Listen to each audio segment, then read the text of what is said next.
Hello guys and welcome back. So in this video I will show you that how to find people near you on Instagram. So make sure you are in your Instagram. You will tap on the search icon and then let's tap for a place. Let's search for New York, say city. Click search and click on places onto the top right screen. Then click on New York. Now we have to find something specific. So let's go here and in the New York let's search for let's search for this museum of ice cream.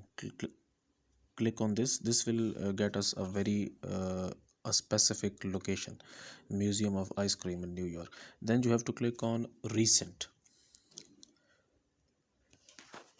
and this will bring up the most recent post tagged with this place. Okay, so then you have to let's click on this first post, and this post was uploaded like 56 minutes ago. So which means that this person was at the museum of ice cream 56 minutes ago. So that's how you can find people near you on Instagram. So guys, if you find this video useful, kindly like this video and subscribe to my channel, and I will see you in the next video.